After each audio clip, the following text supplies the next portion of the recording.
10년 후에, 20년 후에 이미 지구가 더 이상 좀 생존하기가 어려운 그런 환경으로 갈 가능성이 많다. 이렇게 돼 있기 때문에 우리가 빨리 변해야 되는 것이고요.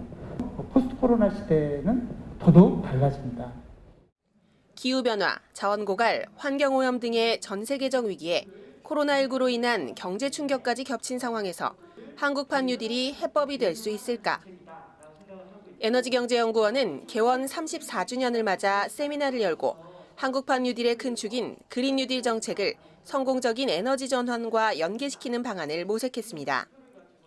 성경륜 경제인문사회연구회 이사장은 기조연설을 통해 한국판 뉴딜은 대한민국이 선도국가로 도약하는 대전환의 기회라며 국책연구기관이 지역 뉴딜 참여, 사회적 대화 공론화 등의 역할을 수행해야 한다고 강조했습니다.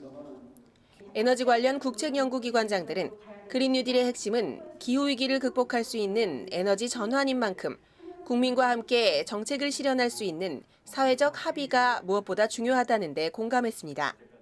이 화석연료에 의존하고 있는 이 경제 시스템을 저탄소 경제 또는 탄소 제로 경제로 가게 하기 위한 큰 이정표를 얘기하는 그것이 그린 뉴딜이 아니겠는가 이렇게. 화석연료 기반의 에너지를 낭비하는 사용 구조를 사회적 합의를 통해 개선해야 한다는 설명. 그린 뉴딜 추진 과정에서 에너지와 환경 부문의 가치 충돌을 막기 위한 지역 주민 참여 주도의 논의가 필요하다고도 역설했습니다. 과학적으로 이걸 따져본다면 온실가스 감축하는데 재생에너지가 그게 부정적으로 환경에 미친 영향보다는 그걸 상쇄하고도 수십 배 남을 만큼 훨씬 큰 영향이 있다. 이렇게 볼 수 있거든요. 특히 참여자들은 태양광과 풍력 발전 등을 포함한 재생에너지로의 전환에 필요한 기술 발전을 위해 R&D에 대한 과감한 지원이 이루어져야 한다고 주장했습니다.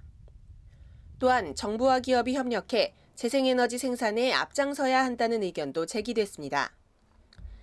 이는 앞서 정부가 지난 2일 태양광 기업 공동활용연구센터 구축 협약을 맺고 기업의 자발적인 재생에너지 촉진 방안인 R200 이행 방안을 발표하는 등 그린 뉴딜 성과 창출을 위한 재생에너지 제도 혁신에 나선 점을 염두에 둔 발언으로도 풀이됩니다.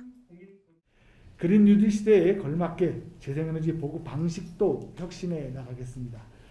기존의 사업자 중심의 소규모 난개발에서 벗어나 규모 있고 또 질서 있게 재생에너지를 확대해 나가겠습니다.